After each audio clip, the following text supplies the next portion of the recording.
অবশেষে ঘুরে এলাম পশ্চিমবঙ্গের বিখ্যাত ও বহুল জাগ্রত নৈহাটির বড় মার মন্দির থেকে। নৈহাটি স্টেশন থেকে বেরিয়ে সোজা গঙ্গার দিকে মিনিট তিনেক হাঁটলেই পড়ে এই মন্দির। সময়টা সন্ধেবেলা, তাই মন্দিরের সামনে পড়েছিল লম্বা লাইন।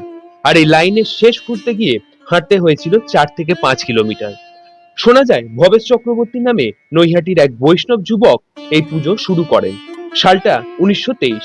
এই ভবেশ চক্রবর্তী তার বন্ধুদের সাথে নবদ্বীপের ভাঙা রাত দেখতে গিয়ে বিশাল উঁচু উঁচু রাধাকৃষ্ণের প্রতিমা দেখে আকৃষ্ট হয়েছিলেন, আর মনে মনে স্থির করেছিলেন তিনিও মা কালীর এরকম উঁচু একটা প্রতিমা তৈরি করবেন। নৈহাটিতে ফিরে এসে এক রাত্রে তিনি মায়ের স্বপ্নাদেশ পান 22 ফুট উচ্চতার প্রতিমা তৈরির। সেই বছর কোজাগরী লক্ষ্মী পুজোর দিন হয়েছিল প্রতিমার খুঁটি পুজো। আর কালী পুজোর সময় 5 দিন ধরে মানুষ দর্শন করেছিল 22 ফুট উচ্চতার মাকে। সেই সময় এটি ভবেশ কালী বা চক্রবর্তী কালী পুজো নামে পরিচিত ছিল। আস্তে আস্তে মানুষের ভালোবাসায় এই বিশালাকার কালী মূর্তি বড় মা নামে জনপ্রিয় হলো। পুজোর 100 বছর উপলক্ষে 2023 সালে বড় মায়ের একটি স্থায়ী মন্দির তৈরি করা হলো।